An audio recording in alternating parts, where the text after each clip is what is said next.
montage. Voilà, on fera un petit montage. Non, la règle de fabrique, a priori, c'est de ne pas faire de montage.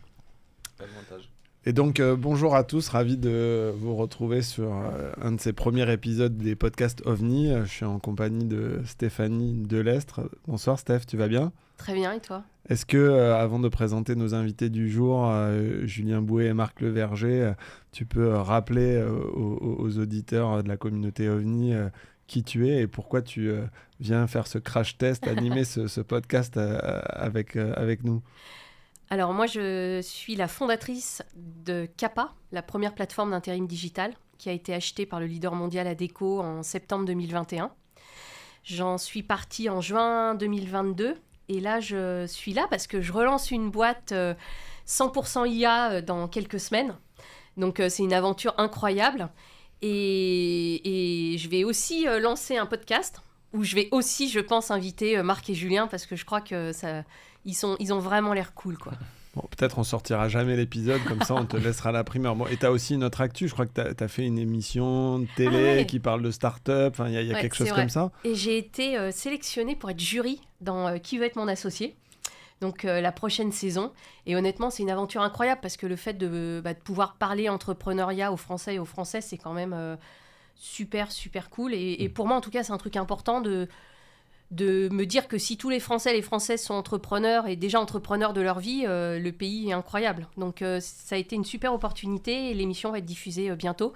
Avec, dans le même jury, il y aura Jean-Pierre Nadir, Marc Simoncini, Éric Larchevêque, Anthony Bourbon, Kelly Massol et Tony Parker.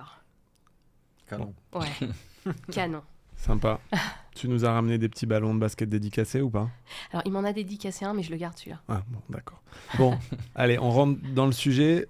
Marc, Julien, on est ravis de vous avoir parmi nous et de pouvoir faire bénéficier à toute la communauté OVNI de votre expérience, de votre expertise, de votre parcours d'entrepreneur. Votre trait commun tous les trois, Stéphanie, Julien, Marc, c'est que vous êtes souscripteurs dans le fonds OVNI et vous nous aidez à accompagner les boîtes qu'on finance sur le long terme.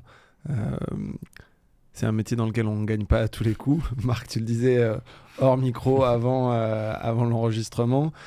Tu disais qu'il y avait quelques investissements que tu avais faits qui n'avaient pas très bien marché. C'est pour ça que tu bossais désormais avec des fonds. Bon, avant de rentrer plus loin dans le détail, est-ce que Julien, Marc, vous pouvez vous présenter quelques minutes qui vous êtes, l'âge, le parcours, comment vous êtes rencontrés ? Et je vous laisse le choix de qui commence. Allez, je me lance. Donc, Julien Bouet, 41 ans, Gersois avant tout, père de famille, de 2 enfants. J'ai rencontré Marc il y a maintenant 20 ans cette année. On s'applique un peu et on s'est rencontrés à Barcelone, où je vivais à l'époque. À la sortie de l'école de commerce, c'est ça, non ? Non, mais j'ai même pas eu le temps de sortir. Pas du tout. C'est dans l'école de commerce. Dans l'école de commerce, Il me cherchait dans l'école de commerce, puisqu'à l'époque, Marc était directeur d'une filiale en Espagne. Et donc, il intervenait. Donc, c'est comme ça qu'on s'est rencontrés, puisqu'on on dit qu'on était tous les deux à l'école de commerce ensemble, mais pas du même côté de l'amphi, puisque lui, c'était mon prof. Et moi, j'étais élève. Voilà. Tout à fait. Cool. Et donc, Marc, toi, dans quel cadre tu venais déjà de donner des cours Donc, moi, Marc Leverger, pareil, marié, 2 enfants, 2 filles, 52 ans. Moi, je suis nantais d'origine et je venais donner des cours. Donc, j'étais country manager pour une entreprise française sur l'Espagne et le Portugal. Et je donnais parallèlement des cours à TBS, qui avait un campus, donc Toulouse Business School, qui avait un campus à Barcelone. Et je donnais un cours de 80 heures sur le développement commercial. Ok, donc un Nantais, un Gersois à Barcelone, ça donne Brico Privé. C'est pas mal, non ? C'est ça. Donc, il y a quelques petites étapes entre les deux, puisqu'entre-temps, Marc, lui, il était parti du côté obscur, donc travailler dans la distribution de matériaux. Moi, je suis resté faire mes classes en Espagne. J'ai eu la chance de rester travailler 7 ans à Barcelone, dans cette société qui s'appelle Groupe Atlantique, où j'ai appris le marketing, un peu de développement commercial. Puis l'avantage des filiales, c'est qu'on touche vite à tout. Donc, on a des opportunités qu'on n'a pas toujours quand on est dans des sociétés au siège en France. Donc, et puis, ce que peu de gens savent, c'est qu'avec Marc, on a déjà créé une première société qui nous amenait à Brico Privé. D'accord. Donc, c'est ça qui a fait que moi, je suis rentré en France. C'est autour de ce premier projet que je me suis motivé à rentrer. C'était quoi donc, du coup, tu peux en parler ? Ouais, ça existe toujours d'ailleurs. Ça s'appelle Catalyse. C'est une société qu'on a revendue en 2015-2016, dès que Brico a pris un peu d'ampleur. Et c'était de la force de vente supplétive. Ok. Donc vraiment des équipes commerciales dédiées à destination des professionnels du bâtiment et du bricolage. Steph, est-ce que c'est pas ça le défaut de beaucoup de startups, c'est qu'ils savent pas vendre et qu'ils auraient dû devenir clients de la boîte de Marc et Julien? Ouais. C'est clair que la vente, moi, ça a été ma pire erreur chez Kappa. C'est-à-dire que pendant des années, j'ai recruté des directeurs commerciaux et des commerciaux, et ça n'allait jamais. Et puis un jour, j'ai fait venir un CEO dans la boîte, et qui m'a dit, Stéphanie, tu le sais pas encore, mais c'est toi la meilleure commerciale. Et en fait, j'y suis allée, j'ai rentré des contrats incroyables à plusieurs dizaines de millions d'euros. Et j'ai adoré ça. Et c'est vrai que vendre, en fait, ça permet de tout comprendre de sa boîte, quoi. Est-ce que le produit est bon? Est-ce qu'il y a un market fit? Est-ce que les clients sont contents? Donc, essentiel. Qu'est-ce que tu as appris dans ces années de vente et peut-être vous aussi, où tu étais la première commerciale de la boîte, finalement, l'attaquant Moi, aujourd'hui, je suis persuadée que un fondateur d'une start-up doit aller vendre très rapidement. C'est un exercice difficile, donc moi je respecte énormément les commerciaux parce qu'on se prend des vents toute la journée, il faut se relever le matin, tous les matins avec la niaque et le sourire aux lèvres. Donc je trouve que c'est le métier le plus dur dans une start-up, mais c'est aussi le plus gratifiant parce que quand on gagne, ça fait des kiffs incroyables. La cloche. Alors on n'a pas la cloche, Est-ce qu'il y avait la cloche chez Brico Privé? Il n'y avait pas la cloche, écoute, chez Brico Privé, non, il n'y avait pas. Mais nous, écoute, moi je sais faire que ça. Donc, si tu veux, c'est un peu différent. Moi, j'ai attaqué direct par la vente. Mais nous, on a toujours fonctionné comme ça. On a toujours fonctionné test and learn. D'ailleurs, l'idée de Brico Privé, elle vient de Catalyse. Parce que quand on allait visiter les industriels de Catalyse pour leur vendre nos commerciaux, à l'époque, ils nous demandaient qu'est-ce qu'on pouvait faire pour le digital. Donc, c'est vraiment en essayant de vendre des prestats qu'est venue l'idée du digital. Puisqu'ils nous demandaient à l'époque, est-ce que vous pouvez nous aider à vendre nos produits sur Internet, à vendre nos produits sur Amazon? Et nous, on ne connaissait pas à l'époque le digital avec Marc, et c'est comme ça qu'on s'est dit. Donc c'est bien au contact des clients. Donc Marc, toi, tu connaissais rien au digital? Si, quand même. Alors, je connaissais un peu le digital parce que dans le négoce en matériaux dans lequel j'étais directeur général délégué en charge du marketing et du développement commercial. Donc, je m'occupais notamment, on était très avancé à l'époque. On parle là de 2010-2011, on était le premier négoce à avoir une appli. Les artisans pouvaient identifier les stocks sur le chantier, comme ça. Donc on avait beaucoup travaillé sur le produit, sur la valeur qu'on pouvait apporter à un artisan. En revanche, je ne connaissais rien au digital au grand public. D'abord, c'était un marché qu'on ne connaissait pas, le grand public. Mais ce que tu dis, c'est très vrai. Je pense que le fondateur d'une start-up, il doit aller vendre parce que, en fait, et ça c'est un écueil, on en discute souvent quand on rencontre, on est beaucoup consulté entre guillemets sur des business plans, sur des gens qui veulent créer des boîtes. Et en fait, on a toujours ce sentiment un peu d'inachevé où en fait, on a l'impression que la réponse à la question comment je vais trouver des clients, on a l'impression que c'est toujours la dernière qui se pose en fait. Alors qu'en fait, ça devrait être la première parce qu'elle règle tous les autres problèmes en fait. Et finalement, le fondateur, enfin, nous, on imagine mal que les fondateurs ne soient pas les premiers commerciaux. En plus de ça, objectivement, c'est plus facile pour le fondateur que pour n'importe qui d'autre parce que voilà, c'est incarné en fait. Donc il faut commencer par ça parce que même pour l'entreprise, c'est certainement ce qu'il y a de meilleur parce que c'est comme ça qu'on crée le ramp-up. Dans votre association, dans le lancement de Brico, j'ai l'impression que vous avez eu une petite carte magique au départ, un truc pour ceux qui connaissent, désolé, hein, je vous parle d'un temps que les moins de 20 ans ne peuvent pas connaître, avec les fondateurs de Private Sport Shop, vous pouvez en parler. On voit beaucoup de fondateurs qui se font des nœuds au cerveau sur la dilution d'une première levée de fonds. Vous avez utilisé ce joker, hein. Vous le regrettez pas? Est-ce que vous pouvez le raconter aux gens qui nous écoutent? Ouais, donc j'y vais. Mais... Donc nous, à l'époque, comme tu as dit, on est parti du constat que nous, on connaissait bien le secteur, mais on ne connaissait pas le digital. Et donc, du coup, notre premier réflexe pragmatique, ça a été de se rapprocher d'amis à nous. Le coup de fil à un ami. Allô, je connais rien au digital, est-ce que vous pouvez m'aider? On avait déjà grillé le 50-50. Du coup, on a pris le coup de fil à un ami, on est allé les voir. Et justement, eux aussi, rien que cette rencontre, elle a énormément structuré le projet. Parce que comme dit Marc, notre idée de départ, c'était plus d'aller vers les pros du bâtiment, qui est ce qu'on connaissait. Et dès qu'on les a rencontrés, eux nous ont éliminé des options en nous disant, voilà, nous aujourd'hui, ce qu'on sait faire, c'est du mass market. Donc déjà, les pros, vous oubliez, il faut qu'on aille sur des secteurs de grand public. Donc déjà, ça a un peu recadré le projet. Ça, c'est en quelle année, Marc? Ça, c'est l'été 2012. Été 2012. Été 2012. 6 août 2012. Ouais. C'est précis. Voilà. Et le deuxième sujet sur lequel cette association elle a bien fité, c'est qu'à un moment donné, ils nous ont dit écoutez, nous, on vient de développer depuis 18 mois une plateforme qui est opérationnelle, qui permet de faire des ventes privées. Nous, on le fait dans le sport. Vous avez la connaissance Brico, et ça a fait Brico Privé. En gros, ils nous ont dit nous, on apporte les ventes privées, vous apportez Brico, et ça a fait Brico Privé. Donc effectivement, on a réglé aussi le problème du naming, tu vois, ça a été assez vite, on a tout fait d'un coup. Et toujours, on dit ça nous a coûté 49% du capital. Et c'est la meilleure idée qu'on ait jamais eue, parce qu'en fait, on était online en 2 mois. Et 3 mois après le lancement de Brico Privé, on faisait déjà 100 000 euros de revenus mensuels. Et il y a 3-4 concurrents qui se sont lancés en même temps. C'est vous ou c'est eux qui avaient cramé 50 000 euros en 3 semaines? Parce qu'il y a une légende urbaine là-dessus. C'est Benoît Durand. Ah, donc c'était sur l'aventure d'avant. Ok. Nous, on les a En fait, le empruntés. capital Non, mais social, c'est Benoît le fameux Durand qui a capital cramé, social. qui D'accord. a cramé 50 000 euros de De marketing marketing. pour Brico Privé. Alors qu'on avait fait un business plan en disant bon, on va être un peu raisonnable sur le marketing. Et bon, lui, c'est un peu chauffé. Stéphanie, tu me racontais aussi hors antenne, mais est-ce qu'on peut le dire qu'à un moment donné, tu avais organisé certaines soirées pour fêter des événements, etc. et que certains grands groupes médias t'avaient dit qu'ils auraient mieux fait d'acheter le resto plutôt que de financer la soirée. Est-ce que il faut savoir dans l'entrepreneuriat cramer, slasher un peu pour passer des étapes? Tu l'as vécu dans l'aventure Kappa? Alors, nous, quand on a lancé Kappa, on s'est retrouvés un jour dans un café et on a sorti 10 mantras.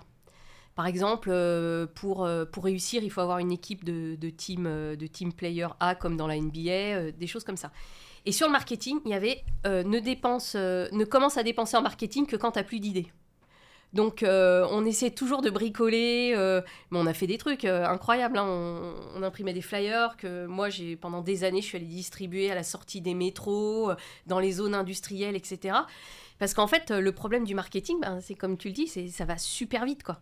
Donc, nous, c'était vraiment notre truc. Ok, t'as vraiment plus d'idées là. Bon, ok, on va peut-être mettre 5K, 10K, 15K. Mais c'est vrai que depuis, le monde a changé. Avec les réseaux sociaux, on en parlera peut-être tout à l'heure, mais le monde a complètement changé là-dessus. Et donc, vous créez en 2012, c'est ça? Ouais. Pendant 3 ans, vous faites ce que dit Stéphanie, c'est-à-dire que vous allez au bout de toutes vos idées et au bout d'un moment, vous finissez par lever parce que le marketing, ça va vite et il faut accélérer. Comment ça se passe? Est-ce que vous pouvez nous raconter les 3 premières années un peu? Les 3 premières années, de toute façon, c'est effectivement ce que disait Julien. C'est d'abord le partenariat avec Guillaume. Donc Guillaume Bertel, le fondateur de Private Sport Shop. de Private Sport Shop, et Benoît Durand. Et on partage énormément, justement, sur cette notion de bonne idée. On a chacun des tests et on se voit tous les mois et on partage et on essaye d'être le plus raisonnable possible. Benoît avait une très bonne connaissance du marketing digital. Et donc, quand on dit qu'il a cramé 50 000 euros, il les a vraiment investis et à bon escient. Parce que justement, il voyait qu'on avait une bonne fenêtre de tir, que l'acquisition n'était pas chère et qu'on avait très bons retours sur investissement. Et donc pendant 3 ans, on a vraiment eu cette logique-là avec un double moteur de croissance, le marketing d'un côté et l'offre de l'autre. Et ça, de toute façon, c'est toujours ce qu'on a retenu. C'est-à-dire qu'en e-commerce, si l'offre n'est pas là, le marketing, ça ne suffit pas. Et donc la levée qui arrive en 2015, la première, en fait, à aucun moment on a eu besoin d'argent à cette époque-là. On avait un modèle qui était en BFR négatif et donc on faisait de la croissance. Donc en fait, notre croissance était était autofinancée. En revanche, en 2015, on commence à se dire que l'entreprise elle a beaucoup plus grossi que ce qu'on avait imaginé. Même nous, dans nos meilleurs plans, on n'était pas du tout capable d'imaginer ce qu'on allait faire. Et donc on se dit, on va avoir un problème parce que là, justement, on est 4. Et quand on est 4, on n'est pas sûr d'être les 4 à avoir. Alors 4 dont 2 actionnaires non opérationnels. Et 2 dormants. Voilà. Enfin, pas dormants parce qu'ils géraient Private Sport Shop, mais finalement qui n'étaient pas forcément opérationnels dans Brico Privé. Avec une distance géographique en plus entre les... Oui, Toulouse, Montpellier. Donc, et on se dit, si à un moment donné, il y en a un qui, pour une raison qui lui appartient et qui est tout à fait valable, il veut sortir de l'aventure, là, plus personne n'est capable de racheter. Donc, la première motivation à l'époque, c'est de se dire, il faut se donner de la liquidité. Parce que sinon, et entre nous, ça se passait très bien. On s'est dit, à un moment donné, ça peut se tendre parce qu'il y a quelqu'un qui va se sentir un peu pris au piège. Et donc ça, c'est notre première volonté, c'est de se dire, OK, il faut qu'on offre de la liquidité aux différents actionnaires. À ce moment-là, il y avait un pacte entre vous, les choses étaient établies, ou c'est une relation de confiance qui a amené à ça? Toi Stéphanie, tu as connu des cas un peu similaires, Une Non. négo entre associés et tout, non? Non, mais en fait, c'est plus. C'est même pas une négo, hein. Là c'était vraiment une discussion très D'accord. saine, au contraire. Ouais. Et puis notre association dès le début, elle était très claire. Donc au contraire, on voulait justement que ça vienne pas entacher ça et on voulait offrir, avant qu'il y ait un jour un problème qui arrive, alors qu'il n'y en avait pas du tout. Hein. Donc l'anticipation, c'est Voilà, une qualité c'est que tu vraiment recherches une- aujourd'hui chez les entrepreneurs que tu finances? Ah, ça c'est sûr. Ok.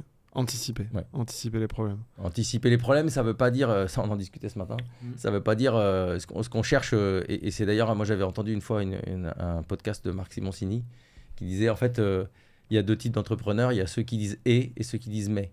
Et nous on cherche ceux qui disent et, c'est-à-dire ceux qui sont capables sur une idée de surenchérir et de s'imaginer les 5 ans qui viennent avec des plus, des initiatives comme ça. Alors que ce qu'on fuit, c'est les gens qui commencent à avoir des problèmes avant même qu'on ait fait le moindre euro de chiffre d'affaires et le moindre problématique. Donc là, Donc, vous allez vous endetter, vous allez voir 3 banquiers, costume, cravate. Non, c'est là Non. où je te dis un peu un alignement, parce qu'en fait, au moment où on se pose ces questions, nous, on est 100% impliqués dans la boîte, on a envie aussi de rééquilibrer le capital. À ce même moment, il y a Ardian, avec sa division croissance, qui toque à la porte. Et qui nous a identifiés alors qu'on n'a pas de process, on n'a jamais publié de compte, voilà. Mais ils nous ont identifiés dans l'écosystème. Ok. D'abord parce qu'ils sont clients en fait de Brico Privé, c'est comme ça qu'ils nous identifient. à la base. Ok. Voilà. Donc ça, c'est 2015. c'est ça. 2015. Et ensuite, s'en suivra 2 levées de fonds, 2016-2018. Toujours Alors- dans la même logique où les choses évoluent 2015, outre le fait qu'on veut avoir de la liquidité pour les différents actionnaires, on se dit en plus de ça, l'histoire elle est un peu trop facile. Et donc on veut quelqu'un qui nous secoue un peu. Ok. Et qui a un alignement d'intérêt avec nous, mais qui va nous challenger un peu sur les différentes idées. Parce que quand on est entrepreneur et que ça marche bien, finalement, on a aussi peut-être le risque de se défocuser un peu, d'avoir plein d'idées. Et c'est un peu ce qui nous caractérise aussi. C'est qu'on a Surtout des toi, idées, Julien, non? ouais. C'est lui. Ça a créé de la tension dans votre aventure, le fait qu'il y en a un qui soit une boule d'énergie, créatif et enfin, ou c'est Non, complètement- parce qu'on Moi, a- je pense au contraire, c'est notre force en fait. Hein. Ouais. Tu vois, là, pour les petites anecdotes, Marc, quand il est arrivé, donc moi j'ai commencé en octobre 2012, donc au début tout seul. Dans les vrais sujets qui ont été hyper efficaces, c'est qu'au début on ne s'occupait que de l'offre. Donc par rapport à ce que tu disais du commerce, nous c'était le seul sujet. Donc nos actionnaires et associés de Private Sport Shop géraient pour nous les fiches produits, la logistique. Donc au début on a été focus que business. On n'avait qu'un sujet à penser, c'est L'offre. trouver une offre, trouver une vente privée pour le lendemain.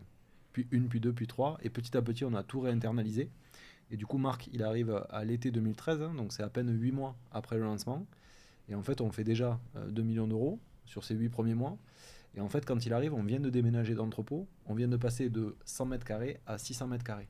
Ouais, vous avez passé votre vie à déménager Ça, c'est mémoire sûr. que j'en ai, non? Mais ce que je veux te raconter, c'est pas tellement l'événement de déménagement, c'est quand Marc il arrive, il voit l'entrepôt de 600 mètres carrés qui est à 3/4 vide. Et le premier truc qu'il dit, c'est je pense qu'il faut qu'on anticipe, il faut qu'on externalise la logistique. Et moi à ce moment-là, je me dis, mais en fait, il y a un truc que je comprends pas, l'entrepôt il est vide. Tu vois bien qu'en fait, on a de la place. Et en fait, le même Noël de cette même année, on exploitait 2500 mètres carrés. Et donc, si tu veux, si on n'avait pas eu ce petit coup d'avance, peut-être qu'on ne passait pas le premier Noël, ou on ne passait pas le deuxième Noël. Et du coup, ça a été un peu toujours notre complémentarité. C'est-à-dire, Marc, il a toujours eu la vision assez long terme et comment on la structure. Et puis après, il faut l'exécuter. Et donc ça, c'était plus ma partie. Donc vision, exécution. Toi, Stéphanie, tu avais d'autres mais- associés? Vous étiez complémentaires pareil chez Kappa? Alors oui, on était complémentaires, mais moi ce qui me fait réagir, c'est que j'ai un de mes VC, Philippe Colombel de chez Partech, qui me disait toujours, tu sais Stéphanie, c'est plus facile de mourir en pleine croissance qu'en décroissance. Et en fait, au début, tu dis, bah, Philippe, t'es gentil, non, mais moi je préfère que ça grossisse vite, etc., etc.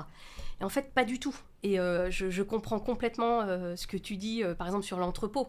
C'est-à-dire que tu es en pleine croissance, tu as l'impression que tout va bien, sauf que si à un moment, tu as un rush de tes clients et que tu n'arrives pas à les servir, ton image de marque, elle peut complètement être abîmée. Et donc, c'est compliqué à remonter, etc. etc. Donc, la croissance, et encore plus l'hypercroissance dont vous parlez, c'est super compliqué à gérer, quoi. Super compliqué. C'est beaucoup plus compliqué à gérer que la décroissance. Hein. Ouais. Si on donne quelques chiffres, parce qu'en fait, on est rentré de plein pied dans cet épisode. On n'a même pas trop parlé de ce que c'était Brico Privé, mais on part du principe que tout le monde connaît. En quelques années, on est en 2023, créé en 2022, donc en 10 ans, c'est quoi un 2012. peu les chiffres clés d'une boîte comme Brico Privé entre le moment où vous créez et le moment où vous passez la main à un groupe Intermarché qui écrira les 10 prochaines années de cette boîte. En fait, si tu veux, le track record, parce que c'est comme ça qu'on dit. Hein, Bien, ouais, c'est le track record. Ouais. En fait, c'est donc 2012, sur un demi-exercice, on va dire, on fait 2 millions. Puis après, on fait 12, puis 27, puis 42. Par an, là. Ouais, L'année d'après, par en an. 2013-12. Ouais, donc Petite croissance, petite croissance saine. Voilà, donc 2, 12, 27, 42, 70 et 100, si je me trompe pas. Tu me corriges. Mais donc du coup, on fait 100 millions en 2018 avec une constance qui est la rentabilité. C'est-à-dire on a été tout le temps rentable sur toute cette trajectoire. Et aussi, on a été très puriste. C'est-à-dire que toute cette phase de croissance, on l'exécute en faisant un seul métier, celui des ventes privées. Et après, on franchira un nouveau palier. C'est pour ça qu'à ce moment-là, on change aussi complètement la structuration capitalistique. Et là, on s'ouvre à de nouveaux métiers. Entre-temps, on a racheté une boîte. Vous en avez racheté 2. Il y a une petite marketplace, nouveauté, high-tech, etc. Et Racetool, qui est du B2B. Vous pouvez juste décrire ces acquisitions ? Peut-être repartir de Racetool. Dans l'ordre, ça a été Nova d'abord ou Racetool d'abord ? Ça a été Racetools d'abord. Donc, pure player dédié plutôt aux petits artisans. Donc là, il vend donc il a un modèle sur stock. Vraiment retailer dédié à l'artisan 0-3 salariés sur un métier qui est l'électroportatif, outillage électroportatif.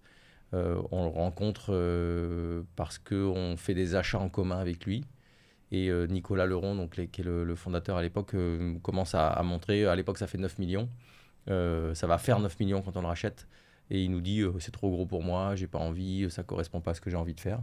Ça se passe comment ? Combien de temps ce rachat-là ? Il va vite, il va pas vite ? Comment vous intégrez ? Déjà, tu vois, ça vient de ce que tu disais, d'être premier vendeur de ta boîte ou premier acheteur dans notre cas, puisque sur Brico, à la fin, on négociait beaucoup, mais on finissait par acheter des produits. Et en fait, c'était un super fournisseur de Brico. Donc, on s'était rencontrés sur l'opérationnel, sur le terrain, sur le fait qu'on négociait avec lui. Et déjà, on avait un bon fit avec le fondateur, et c'est comme ça qu'on s'est rencontrés. Et après, là, c'est Ardian. Donc, Ardian Croissance, notre fonds qui était rentré, qui a joué un rôle clé.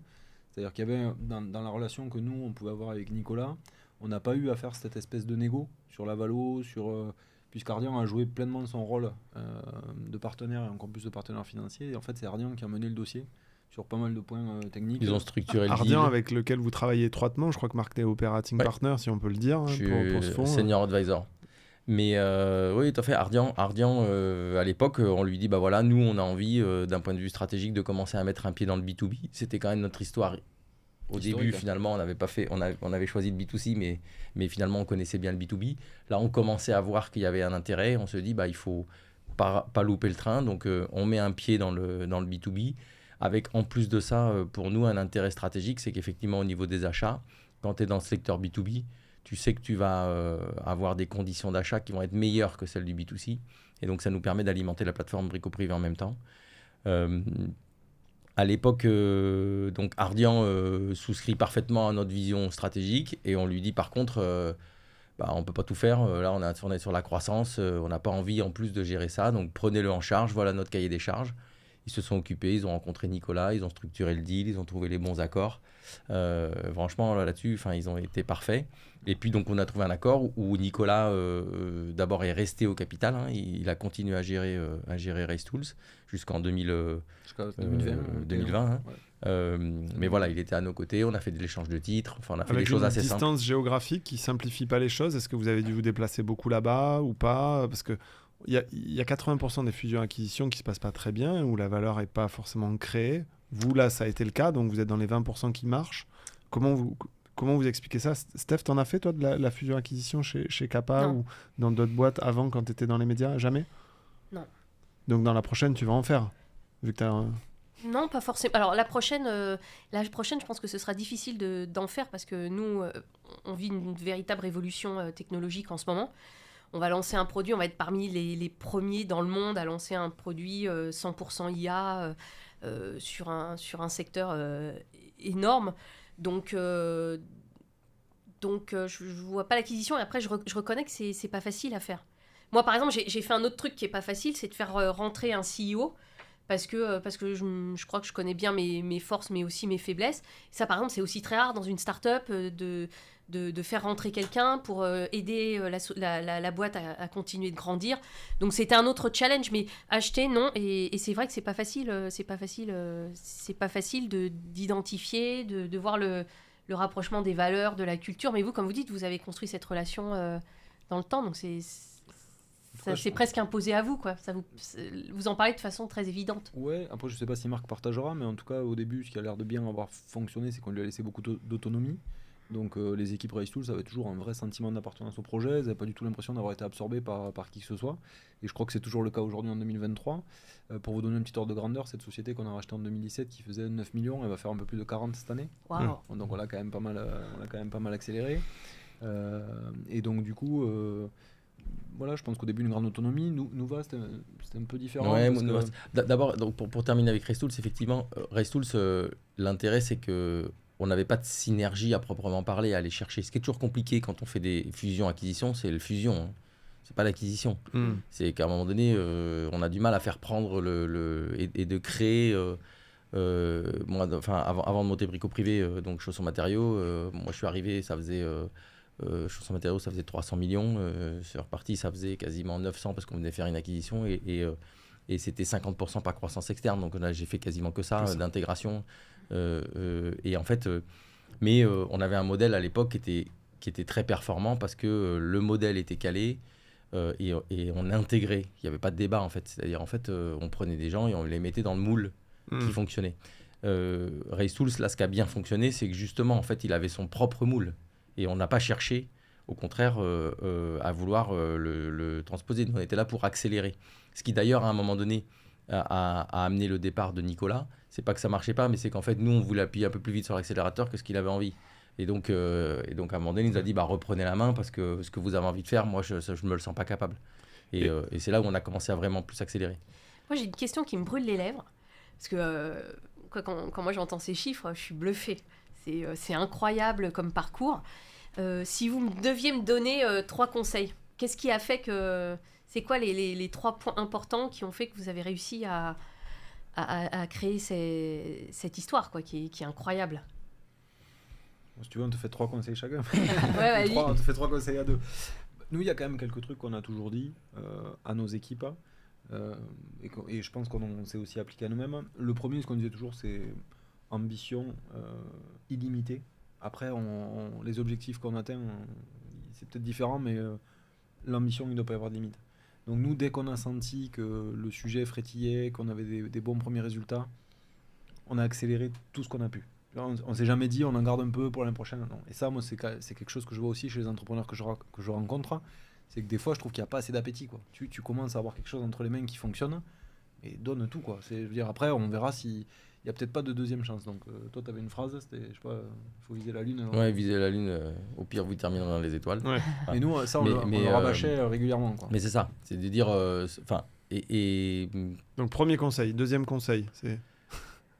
Moi, je pense que le deuxième conseil, c'est que tout le temps, on s'est associé, en fait. On s'est associé avec Guillaume et Benoît au début, en acceptant qu'en fait, on était plus intelligents à 4 et que la pourcentage de détention, ça, c'était pas le sujet. On s'est associé avec des cadres qu'on a embauchés au début, mais qu'on a toujours considérés comme nos associés. On s'est associé avec Nicolas, on s'est associé avec des fonds. On n'a jamais eu peur, en fait. On n'a jamais eu cette vision... je crois qu'on n'a jamais créé une entreprise. Enfin, après, quand on a un moteur entrepreneurial, mais nous, ce qui nous amuse, c'est l'entrepreneuriat. C'est de se mettre en risque et de faire des choses qu'on n'a jamais faites.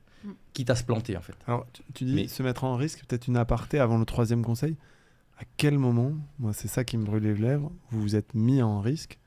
Moi, je me souviens d'une discussion qu'on a eue tous les deux en plein Covid, où tu m'as dit, ça craque de partout, parce que tous les magasins sont fermés, on explose, on double notre chiffre d'affaires, on n'arrive pas forcément à livrer. Là, vous étiez dans une espèce de zone de risque maximale, mais vous étiez on va dire, à 220 sur la 3e ouais, mais ce qu'a dit Julien, je pense que nous, on a toujours eu ce côté de se dire, on est en surchauffe, mais c'est pas grave. On trouvera des solutions. On trouvera des solutions. Et moi, c'est ce que j'ai toujours dit, mais quand on a des clients, on trouve toujours des gens pour saisir les factures. Alors, commençons pas par se poser la question de savoir si on est bien dimensionné pour si on fait de la croissance, tu vois. C'est On beaucoup fait la croissance d'apprentissage, et ouais. après Tu l'as, ton troisième conseil. Non, mais ouais, tout à fait. Non, le Mais- premier vrai risque qu'on a pris, je pense que c'est nous, on l'a pris en perso, c'est quand on a voulu racheter les titres de nos associés fondateurs. Nous, au bout de quelques mois, en fait, ça faisait à peine 24 mois que la société existait, et on s'est endetté chacun de 1 million d'euros pour acheter un tout petit peu, 5% de la boîte qu'on avait créée Donc 24 mois plus tôt. Donc là, à ce moment-là, il y a beaucoup de gens qui nous ont regardés. Alors, vous êtes marteau. C'est quelque chose que vous regardez quand vous investissez dans des startups. Est-ce que les entrepreneurs sont vraiment engagés financièrement, sont impliqués? Vous pensez que c'est déterminant? Alors déjà, on n'investit plus dans les Ouais, alors startups. vous investissez plus. Parce qu'on mais a bien compris la différence entre entrepreneur et investisseur. Voilà. Ça va, on l'a appris à nos dépens. Donc déjà, on investit plus. J'ai pas demandé de faire la pub. hein, Non, mais c'est pas qu'on n'investit plus, mais on n'investit plus en direct parce qu'on pense que le métier était un peu différent et qu'il faut le faire dans un cadre un peu plus professionnel que ce qu'on a pu faire nous au début. Surtout, alors, c'est pas tout à fait vrai parce qu'on investit dans les startups. Dans les startups, on n'investit plus en direct, on investit via OVNI. Via les fonds. Les fonds. Après, on peut investir dans des entreprises un peu plus matures, mais sur les codes de la startup à proprement parler, en plus avec des secteurs d'activité, le danger, c'est de transposer. Nous, ce qu'on a su faire à un moment donné, c'est du e-commerce. On ne sait pas pour autant gérer toutes les startups, en fait. Donc déjà, c'est très différent, en fait. Le service, c'est pas le produit. Nous, ce qu'on connaît, c'est ça. Ok. Donc, il faut être Voilà, un peu là, humble tu par rapport vois, à ça. Là, il y avait peut-être un vrai petit risque entrepreneurial à ce moment-là. Mais parce qu'au début, il n'était pas forcément. On est parti, on a emprunté nos 50 000 euros. On n'a pas non plus hypothéqué notre maison. D'ailleurs, moi, à l'époque, j'en avais pas, donc ça risquait pas. Donc voilà, là, on avait pris un petit risque. Après, le risque d'exécution, il est toujours omniprésent. Mais nous, on a toujours considéré que... Vous vivez avec. Et ça vous réveille pas la nuit? Qu'est-ce qui vous réveillait la nuit pendant ces 10 ans de Brico Privé? C'était quoi les sources de stress? Et après, Steph, Bonne question. je suis preneur de t'entendre sur la partie risque. Moi, ce qui m'a toujours réveillé la nuit, c'est les mauvaises notations clients. Ok. C'est tous les matins, du temps qu'on était opérationnel, la première chose que je faisais, j'ouvrais Trusted Shop à l'époque parce que c'était ça et je regardais toutes les notations clients, tous les commentaires, tous les trucs. Et c'est vrai que et on le perçoit en fait. Tu le prenais personnellement? Sur le côté. Ça t'a affecté alors ouais. en plus, moi j'étais plus en charge des opérations que du commerce. Donc c'était ma responsabilité quelque part. Donc quand on voit un client, on se dit, mais comment on a pu faire ça? Comment on n'a pas été. Et en fait, c'est du micro. Mais toi, tu prenais un malin plaisir à taper dessus ou pas? Parce que... Non, parce que moi, déjà, j'avais pas dormi de la nuit. Parce que moi, pendant ce temps, ce qui me réveillait la nuit, c'était le planning des ventes privées. Puisque même quand on faisait 100 millions, nous, faut comprendre que nous, on a toujours eu un business model. Il faut être fou, en fait, pour faire ce métier-là. C'est-à-dire qu'on parlait de Xavier qui a eu le même métier chez Beauté Privée, en fait. Xavier Chauvin. Hein, donc. Ouais. Tu fais 100 millions d'euros et tu as 3 jours, 4 jours de visibilité, une semaine au mieux de visibilité sur ton business. Donc tu te réveilles le lundi matin, tu sais pas ce que tu vas vendre le lundi d'après. Mais c'est même pire que ça, ouais, je crois. Voilà. Le mercredi ou le jeudi, tu sais pas ce que tu vas avoir le week-end. Par contre, tu sais que tu dois faire 300 ou 400 000 euros le lundi d'après, mais tu sais que tu vas ouvrir ton restaurant, tu sais que tu as 200 couverts, mais tu n'as pas commencé à faire les courses, tu sais pas si tu vas réussir à sortir une recette, et puis tu sais même pas si tu auras la matière première. Donc ça, moi, ça a été ça le... Steph, vas-y. Alors moi j'ai perdu le sommeil avec Kappa. C'est-à-dire qu'avant j'étais une grosse dormeuse, je pouvais dormir 12-13 heures par nuit et en fait j'ai perdu le sommeil, donc je ne dors plus. J'ai découvert que le Toplexil, le sirop Toplexil, c'est une petite astuce pour les gens qui n'ont pas le sommeil. Un tout petit peu ça permet de dormir, donc moi je suis au Toplexil depuis 5-6 ans, tous les soirs. Et moi ce qui m'empêchait de dormir, alors c'était comme tu l'as dit un métier de service, donc moi le premier truc c'est qu'on m'avait dit attention dans l'intérim, je vais le dire de façon un peu crue mais il ne faut pas de mort. Parce que y a des métiers à risque dans l'intérim. Et donc, par exemple, on s'était interdit d'aller dans le BTP parce que j'avais rencontré des grands pontes de chez Adecco à l'époque qui m'avaient dit Stéphanie, alors que le BTP, tu te dis, tu vas pouvoir faire du chiffre très facilement parce que tout le monde recherche dans le BTP. On avait des astuces de gros hacking pour trouver des bons CV, etc. Mais en fait, on s'est toujours refusé d'y aller parce qu'on ne voulait pas prendre ce risque-là. Et la deuxième chose, c'était le cash. C'est-à-dire que nous, dans l'intérim, on doit payer les salaires des intérimaires avant que les clients nous payent. Et quelquefois, il y a des clients qui ne payent pas. Et donc, quand on paye des salaires et qu'on a 5 000, 6 000, 7 000 intérimaires et que c'est des dizaines, c'est des millions d'euros qu'on doit sortir, là, c'est une obligation légale de payer l'intérimaire. Mais après, le stress, d'abord, c'était de m'assurer qu'on avait le cash pour payer l'intérimaire. Et puis après, d'aller chercher l'argent avec Olivier, mon fondateur. Olivier Zière. Olivier Zière, ouais. Quelquefois, il prenait sa moto, il allait directement chercher l'argent chez les clients parce qu'autrement, on était out of cash en banque. Alors qu'on faisait un métier parfait, quoi. Les clients étaient contents, les intérimaires étaient contents, ils étaient payés en temps et en heure, mais nous, il fallait qu'on soit payés. Donc le cash, ça a été un peu mon obsession sur un métier qui est difficile, parce qu'encore une fois, on est payé par les clients après qu'on ait payé les intérimaires. Ouais. Sur cette... On n'a pas connu ça, ouais, tu vois. En B2C, Et alors ça, on n'a pas du tout eu... Et là, moi, je lance une boîte en SaaS, tu vois, en B2B SaaS, mais alors là, j'ai l'impression de pas travailler, quoi. Parce que tous ces problèmes qui étaient obsessionnels et vraiment flippants, en fait, on les a plus, puisque là, les clients, ils payent le soft avant le déploiement. Avant le déploiement, exactement. Et ça c'est un stress. Et pendant le Covid, on a eu la même expérience que vous. C'est-à-dire, moi, premier jour du Covid, je perds 99% de mes clients. Donc, je me dis, la boîte, elle est morte. Le dimanche, je suis chez ma mère, mon téléphone sonne, je suis dans la cave en train de ranger des bouquins, mon téléphone sonne, je décroche, et là c'est le DRH, quoi, un des responsables RH de Franprix qui me dit voilà Stéphanie, je t'ai croisée dans des salons, on n'a jamais bossé ensemble alors que je leur courais après, et il me dit on a besoin de 1000 intérimaires pour demain, est-ce que tu peux prendre, on a déjà 8 agences mais pas sûr qu'ils y arrivent et tout. Je fais ok. Et donc en fait le lendemain, grâce à notre technologie, on a réussi à placer les 1000 intérimaires. Et en fait, nous aussi, on a doublé notre chiffre d'affaires pendant le Covid, parce qu'on a eu tous nos clients de la grande distribution qui sont arrivés, parce qu'il fallait du renfort dans les entrepôts, dans les magasins, il fallait ouvrir les magasins plus longtemps, etc., etc. Donc nous, on a doublé notre chiffre d'affaires. Sauf que doubler le chiffre d'affaires, ça voulait dire qu'on doublait les payes des intérimaires, mais nous, on n'avait pas le cash pour payer. Donc problème d'hypercroissance. Ouais, et donc là, trouver en urgence une banque, et là je le dis, merci le Crédit Agricole, parce qu'ils ont été fantastiques, pour faire du factoring, mais en 24 heures ils nous ont fait du factoring, c'était impossible dans des banques, quoi. Est-ce que c'est à ça qu'on reconnaît les bons entrepreneurs, c'est-à-dire quelqu'un qui dit oui, qui ont l'esprit ouvert aux opportunités et qui ensuite trouvent des solutions? Ouais. Alors déjà, j'allais te dire, tu fais peut-être la transition sur le troisième conseil, parce que tu en avais demandé 3. Donc, troisième conseil. Nous, on a toujours dit, fait, c'est mieux que parfait. C'était vraiment Pareil, le mieux est l'ennemi du bien. Voilà. Pareil. Parce que nous, on était sur un secteur d'activité, mine de rien, qui allait vite. Tu vois, déjà, l'ADN de l'offre, c'est des stocks, tu les prends pas, mais si tu les prends pas, demain, ils seront plus là. Ouais. Donc on a toujours été sur un métier qui va très vite. Et nous, on s'est toujours dit, dans les équipes, celui qui nous peaufine un projet aux petits oignons, très souvent, ça prend 3 plombes. Et le jour où il arrive avec son projet, en fait, il est top, il est peaufiné sur les détails, mais il est déjà obsolète. Exactement. Donc nous, on s'est toujours dit, voilà, faisons, et puis on corrigera, on adaptera, mais faisons. Restons pas... Ça a été d'ailleurs, on parlera peut-être de ces sujets-là, mais un vrai échec pour nous sur l'intégration du middle management. Quand en 2018, on arrive à une taille où on se dit, bon, maintenant, il nous faudrait quand même un DRH, parce qu'on n'en avait pas, on avait 100 on faisait 100 millions, on n'avait pas de personnes au RH, enfin voilà, ce genre de sujet. Et en fait, on a eu beaucoup de mal à trouver des gens qui avaient cet ADN-là. Parce qu'on allait chercher, on voulait des gens qui avaient des compétences, qui avaient de l'expérience. Et finalement, c'était un peu, je ne sais pas comment dire...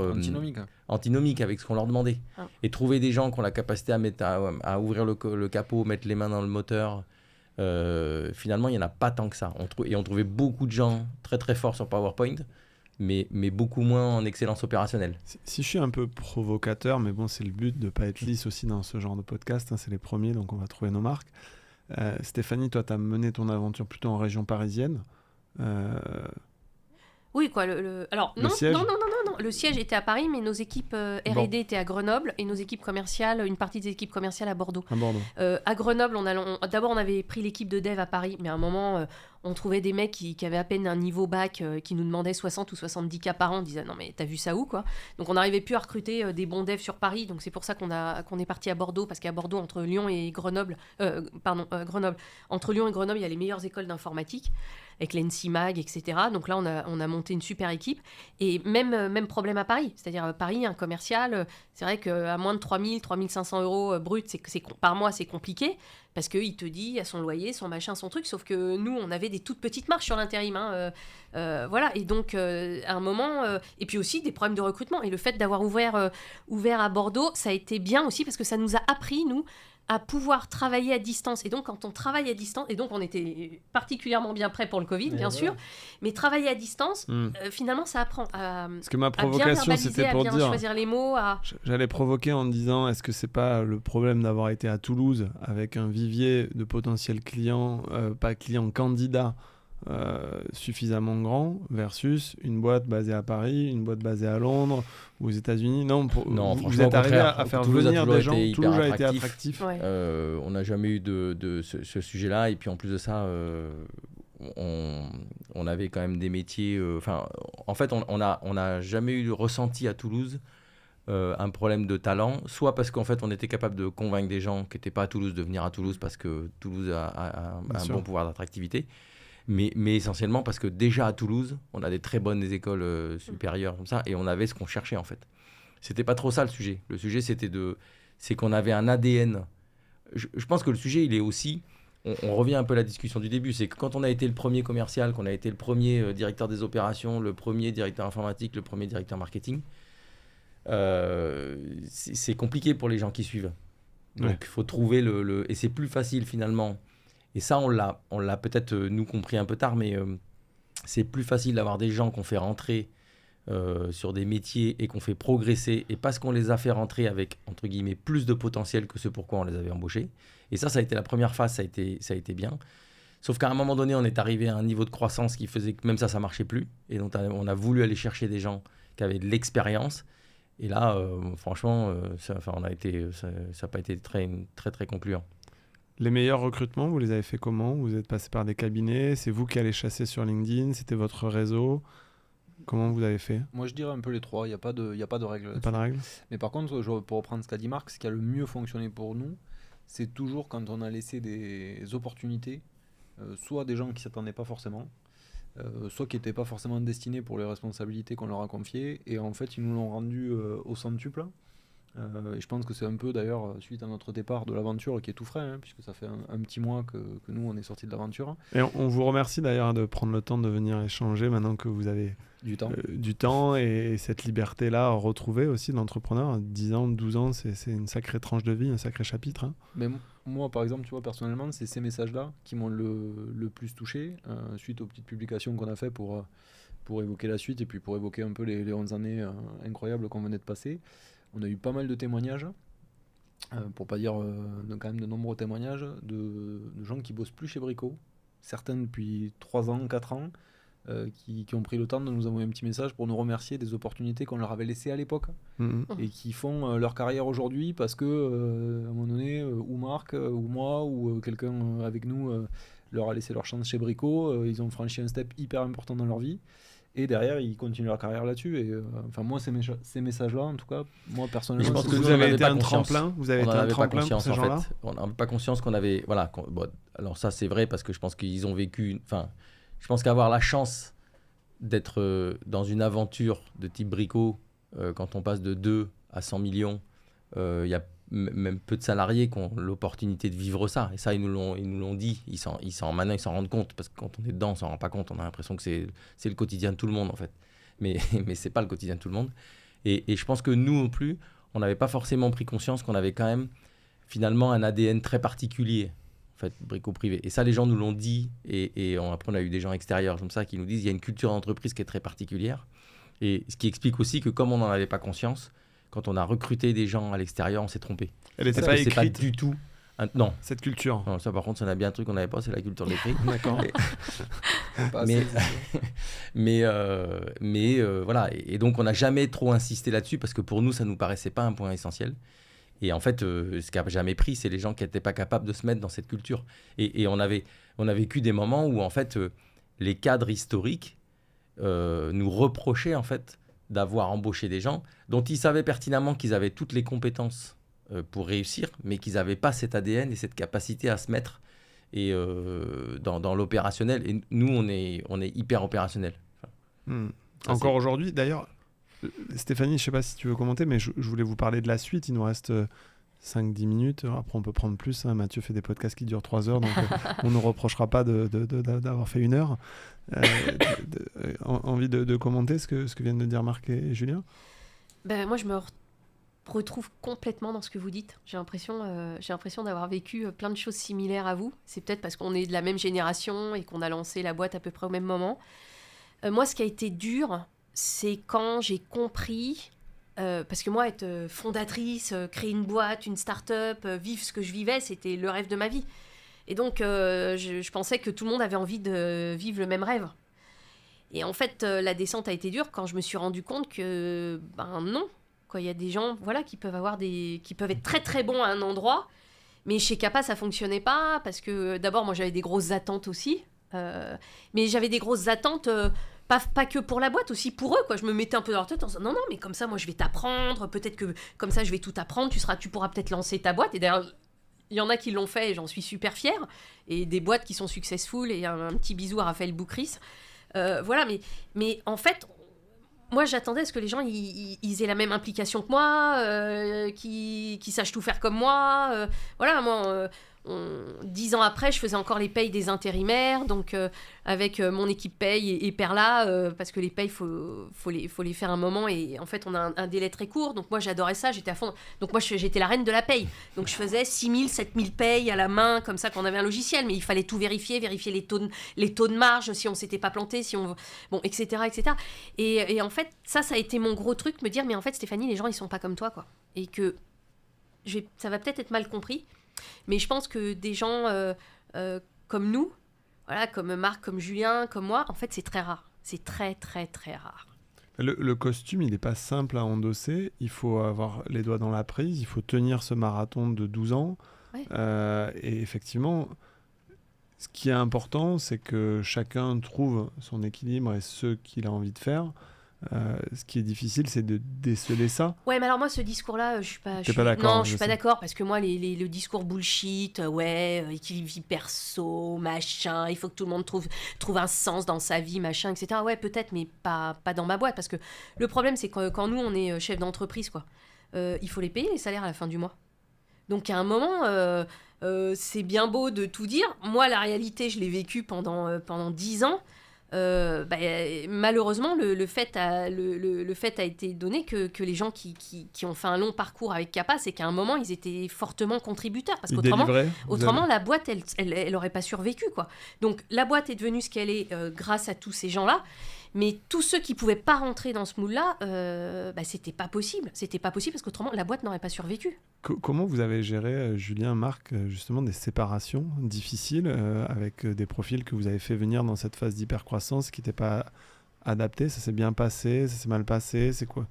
Voilà, je te dirais, là aussi, il y a de tout. Mais dans l'ensemble, le plus dur quand tu es entrepreneur, c'est plutôt quand il y a une personne qui était top à un instant T. Et la boîte, elle va tellement vite que très peu de temps après, cette personne elle se retrouve en difficulté. Là, tu n'as pas vraiment la solution. C'est pas une question de volonté. C'est une question qu'à un moment donné, tu demandes à la personne de gérer, je fais n'importe quoi, un service client avec 3 personnes. Et 18 mois après, il y a 30 personnes. Et comment tu gères à ce moment-là? Ben non, mais parfois, c'est là où il y a des gens qui sont partis ou qui se reconnaissaient plus. Mais personne n'y peut rien, quelque part. Tu vas pas freiner le développement de ton service client. Tu vas pas mettre la personne sous pression parce qu'à un moment donné... gérer 10 personnes, moi je suis le premier à l'avoir vécu, il y a des tailles d'équipe sur lesquelles tu t'éclates. C'est pas le même métier. Voilà, il y a un seuil intermédiaire où ça commence à devenir une contrainte, et puis il y a vraiment des tailles d'équipe après où tu as plusieurs niveaux, et comme disait Marc, c'est là où parfois nous, sur les relais, on a été aussi des fois en difficulté, donc je sais pas, moi j'ai ça un peu en tête. Moi j'ai souvent, parce que c'est un sujet dont on a souvent parlé avec notre RH, moi je disais toujours, les gens quand ils sont en difficulté, en fait, il y a 3 cas potentiels, soit ils savent pas, soit ils peuvent pas, soit ils veulent pas. Okay. Celui qui veut pas, faut être saignant. Enfin, là-dessus, on n'a jamais été... parce que lui, il fait énormément de dégâts. Et autour des équipes. Ça affecte... Parce que les gens le voient quand il veut pas. Quelqu'un qui veut pas, c'est quelqu'un qui joue pas le collectif. S'il joue pas le collectif, il faut le sortir vite fait. Okay. Enfin, là-dessus, moi, je suis assez tranchant. Bon, vous vous retrouvez là-dessus. Après, il y a énormément de valeurs du sport qu'on retrouve, non, mais voilà, mais c'est y a pas de... Là-dessus, je crois qu'il y a pas... C'est basique. Et donc, l'entraîneur, il décide de sortir et de celui qui veut pas jouer le jeu, il veut pas jouer le jeu, c'est son droit, et il a le droit de pas jouer le jeu. La question, c'est que par contre, faut être rapide et assez direct. Après, ceux qui peuvent pas et ceux qui ne savent pas, il faut les former. Okay. c'est là où c'est le plus compliqué parce qu'on a toujours le doute et puis on n'a pas toujours forcément le temps nécessaire comme ça. Et là, on fait du gâchis des fois parce qu'il y a des gens dont on est persuadé qu'en fait, à un moment donné, ils sont partis ou on n'a pas su. Alors qu'en fait, ils avaient le potentiel, mais c'est plutôt nous qui n'avons pas su exploiter ce potentiel. Et puis après, il y a des gens, ce que disait Julien, c'est ce qu'on appelle qui ne peuvent pas. C'est qu'à un moment donné, on les met dans un... La boîte, elle grossit trop vite. On n'a rien à leur reprocher, si ce n'est qu'à un moment donné, leur trajectoire personnelle, elle n'est pas aussi rapide que celle de la croissance de la société. Et ces gens-là, notamment en plus ça, là on a souvent des cas de conscience parce que c'est des gens dont on n'a rien à leur reprocher, qui ont donné en fait énormément à l'entreprise. Qui font partie de l'histoire. Hein. Qui font partie de l'histoire. Tu te quittes en rupture conventionnelle pas forcément. Là, on a des fois... Alors des fois, c'est des ruptures conventionnelles parce que la personne, elle a du mal à accepter en fait cet état de fait et elle préfère. D'abord, je pense que la moindre des choses là, c'est d'avoir un discours très honnête, très clair, de prendre le temps. Et en plus de ça, quand quelqu'un n'est plus en adéquation dans l'entreprise, c'est pas qu'on juge pas la personne en tant que telle, on juge la personne dans l'adéquation avec l'entreprise. Donc d'abord d'avoir un discours, je pense, le plus honnête possible et le plus. Je pense aussi, il faut pas laisser pourrir les situations. Et puis après, il y a des gens qui acceptent d'être dans des postes plutôt transverses dans lesquels on sait qu'ils vont transmettre comme ça et qu'ils acceptent cette état de fait parce que ça correspond aussi à leur volonté. Soit ils n'acceptent pas. Et dans ces cas-là, effectivement, c'est souvent une rupture.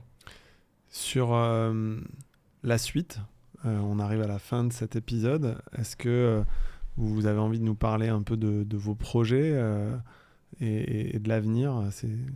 Où vous voyez dans 5 ans, dans 10 ans, qu'est-ce que vous avez envie de faire après une aventure aussi incroyable? C'est peut-être difficile de retrouver la même adrénaline. Alors, comme je t'ai dit, la stratégie, la vision de 50-10 ans, c'est Marc. D'accord. Moi, je peux te parler de 2024, si tu veux. Non, mais déjà, pas de projet entrepreneurial à court terme. Aussi parce que c'est un conseil... Moi, j'aime bien prendre conseil, notamment auprès de personnes qui ont un peu plus d'expérience. C'est un conseil qui est revenu 2-3 fois sur des opinions qui comptent pour moi ou... le fait de repartir tout de suite, un peu bille en tête, etc. Des personnes que tu peux citer, qu'on invitera la prochaine fois sur ce podcast? Non, pas forcément. Mais voilà, tu vois, donc cette idée de repartir bille en tête, parce que nous, on a toujours 40 000 idées, tu vois.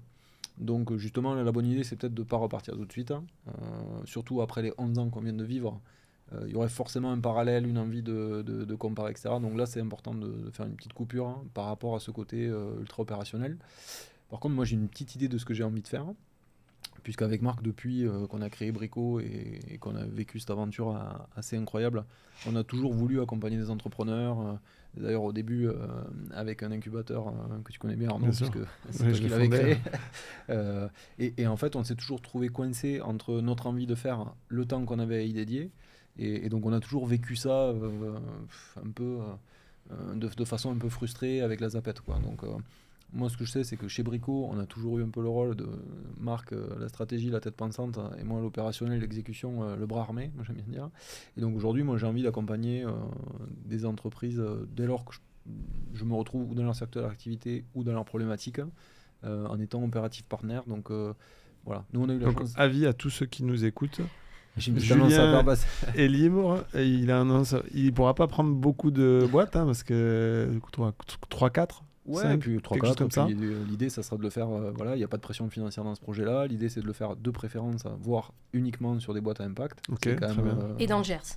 Dans le Gers, là, c'est un peu trop... Tu réduis un peu. Mais attention, il y a des super entreprises dans le Gers. Si on finit par une note perso, tu t'es remis pas mal au sport aussi. Je sais que tu fais du trail et que tu es fan de Kylian Jornet et ce genre de trucs-là. Est-ce que cette liberté-là, elle va te permettre aussi de t'épanouir sur ces sujets-là? Écoute, Marc, tu vois Marc rigoler. La prochaine, 42 ans, 42 km, je vais me faire... En tout cas, je vais m'aligner au départ de mon premier marathon. Alors, où ça? À Barcelone. Donc, on peut retrouver Julien à Barcelone en octobre prochain? Non, c'est en mars. Alors, c'est en mars, donc ça arrive très vite. Donc, dans 5 mois. Donc, si vous voulez courir le marathon avec Julien, préparez-vous. Non, mais tu vois, faut savoir lire les signes, quoi. 42 ans, 42 km, dans la ville où j'habitais quasiment 10 ans, si je le fais pas là, je le fais jamais, quoi. Donc, voilà. Marc, de ton côté? Comme Julien, on s'est dit que repartir sur une entreprise tout de suite, là, comme ça, enfin, en tout cas, une aventure entrepreneuriale et opérationnelle et tout, ça nous paraissait pas être la bonne idée. Avec toujours effectivement cette petite musique de se dire, il y a quand même un facteur chance. Quand on réussit une entreprise, on est là au bon moment aussi. Faut être, je pense qu'il faut être. Il y a un alignement. Et donc je trouve que c'est assez compliqué de s'imaginer serial entrepreneur. Donc, moi, j'ai plutôt, un peu comme Julien, en fait, envie de faire une pause, mais pas forcément d'arrêter de travailler du tout. Donc, je vais me lancer là dans un fonds d'investissement. Donc, on va devenir concurrents tous les deux, c'est ça? Ouais, on n'a pas tout à fait la même cible. Bon. Non, mais en fait, je me lance dans un fonds d'entrepreneurs local, donc Toulouse, Occitanie, Grand Sud, Midi-Pyrénées, département limitrophe, avec l'idée de faire profiter de ce qu'on a vécu nous pendant 11 ans, d'accompagner les entreprises. Et la particularité, c'est que justement, je vais essayer de le faire non pas du tout dans le secteur de la tech, mais plutôt dans le secteur de la PME. Donc entreprise rentable, croissance, 5-20 millions. Et donc au travers d'un fonds, et en m'associant avec des gens qui ont déjà monté ça dans le nord de la France, ça s'appelle Ressources Capital. Et donc monter ça sur la partie sud-ouest. Parce que je pense qu'effectivement, et nous on l'a vécu beaucoup avec Ardian, on sous-estime en fait l'apport que peut avoir un fonds de capital développement au-delà de l'argent en fait. Et donc là, l'idée, c'est vraiment de créer un fonds d'entrepreneurs locaux qui investissent dans des boîtes locales, donc pour qui l'investissement a du sens. C'est pas une ligne, c'est pas un TRI ou un multiple. Et on va demander, et on crée un club ressources autour de ça. Pour fédérer les entrepreneurs et qu'ils soient actifs, on va dire, autour des participations minoritaires. Donc ça, c'est un projet qui me correspond bien, je pense, dans la phase là. Et puis après, on s'est dit qu'on prenait un petit déjeuner toutes les semaines ensemble pour réfléchir. On a pas mal d'idées sur ce qu'on pourrait faire. Après, on le fera en tant qu'investisseur, on le fera en tant qu'entrepreneur. Ça, après, c'est l'avenir qui le dira. Tu vois, c'est lui qui va travailler dans le Gers. Et si on veut conclure, il nous reste 2-3 minutes et on va aller jusqu'à l'heure. On va faire 1 heure. Mathieu, notre associé sur Revenu Capital, a toujours cette phrase où il dit Julien, si tu pouvais parler à la personne que tu étais à 15, 20 ans, aujourd'hui, qu'est-ce que tu lui dirais? Rien? D'aller voir Marc? Non, écoute, je sais pas, de continuer à être curieux, parce que moi, c'est ça qui m'a réussi. C'est cette curiosité. Je trouve que dans l'entrepreneuriat, la curiosité, c'est même pas un plus, c'est une base. Nous, tout ce qui nous est arrivé d'intéressant, c'est en discutant avec les gens, en s'intéressant à leurs projets. Ça te donne de nouvelles idées, tu fais de nouvelles rencontres. Ce qu'on fait aujourd'hui, la curiosité de venir enregistrer un podcast, pourquoi C'est votre premier? Même si personne ne l'écoute. À tous les deux? Deuxième? Troisième? Non, c'est pas mon premier. C'est pas le premier. C'est notre premier ensemble, je crois. C'est votre premier ensemble. C'est premier ensemble. Moi aussi, c'est sympa alors. Ouais. Mais voilà, tu vois, donc c'est moi c'est ça. Je dirais surtout continuer. C'est ce que je dis à mes enfants. Continue à être curieux. Intéresse-toi à tout, on ne sait jamais. Au milieu, il y a peut-être une bonne idée. Marc, tu dirais quoi au jeune Marc, il y a 20 ans, 30 ans? Ouais, c'est il y a longtemps déjà, mais non, en fait, alors je lui dirais, moi je pense que le côté, ce qu'on a parlé tout à l'heure, association, moi j'ai toujours eu quand j'étais jeune, j'ai toujours été entouré, j'ai toujours eu beaucoup de monde dans un écosystème avec des gens qui se côtoyaient pas forcément en fait. Moi je pense que j'étais un peu en décalage avec, je vois mes filles aujourd'hui, on parle d'archipel, et moi j'étais un peu comme ça, c'est-à-dire que j'avais plein de groupes d'amis, mais qui c'était pas consanguin, c'est-à-dire en fait on était, et ça je lui dirais de continuer ça parce que je pense que ça c'est une vraie richesse. Tu te nourris en fait de tous ces archipels. De différents archipels, ça je lui dirais. Après je pense que j'étais à 15 ans j'étais un peu je pense petit con dans le sens où je tranchais un peu vite et comme ça, et moi et je pense qu'en fait alors j'ai appris avec la vie, donc il se trouve que j'ai une fille qui est en situation de handicap et en fait qui m'a beaucoup appris et dans les relations avec les gens, à essayer de comprendre justement là, les gens qui peuvent pas, qui veulent pas, qui savent pas, en fait, d'être beaucoup plus en essayant de comprendre l'échec ou en tout cas la difficulté que peuvent avoir les gens. Et ça, à 15 ans, je pense qu'à 15 ans... Tu peux pas le comprendre. Non. T'es pas assez à 15 ans, celui qui arrivait pas, c'était un con et c'était... Et dans votre futur, là-dessus, il y a des envies de s'impliquer dans de la philanthropie, dans des actions. Enfin, moi, vous le savez, je suis très proche de l'Institut Saint-Pierre à Palavas qui accueille des enfants ensuite, handicap, amputation, cancer, etc. Est-ce que le fait d'avoir un peu plus de moyens, d'avoir la capacité d'avoir de l'impact. Vous connaissez tous les trois Xavier Chauvin, on va faire un peu de la pub pour Xavier qui s'implique pour que les enfants n'aient pas accès aux écrans trop tôt et quand ils ont accès, de les aider à se rééduquer. Est-ce que vous avez ce genre d'envie ? Enfin, ça, très clairement. Après moi, effectivement, je dédie beaucoup de ma vie à ça déjà parce que j'ai déjà l'occasion de m'occuper de ma fille. Enfin, mais non, ça c'est évident. En fait. C'est évident que passer du temps sur des sujets qui ne sont pas business à proprement parler, avec des retours sur investissement, du business, du chiffre, du machin, truc, voilà, ça fait partie des sujets importants. Écoute, on le suivra et on Xavier, le voilà, soutiendra. c'est son assaut, c'est top. Sur quelle musique vous avez envie qu'on se quitte ? Il faut un premier qui dégaine un morceau et on va se quitter en musique. Allez-y, un artiste, Moi, un j'écoute morceau. pas la musique, j'écoute que les podcasts de Mathieu. Et toi ? Vas-y, moi j'aime bien Sur un volcan, la maison Tellier. Sur un volcan. La maison Tellier. Ça n'a rien à voir avec ce que tu avais préparé. Vous l'entendez ? Moi je l'entends, ouais. Vous l'entendez ? C'est beau la technologie. Vraiment. Ben voilà, je vous propose de se quitter En musique. sur un volcan, en musique. Normalement, c'est tout bon. Merci d'avoir participé à ce podcast. À bientôt. Allez, Merci Arnaud. merci Arnaud.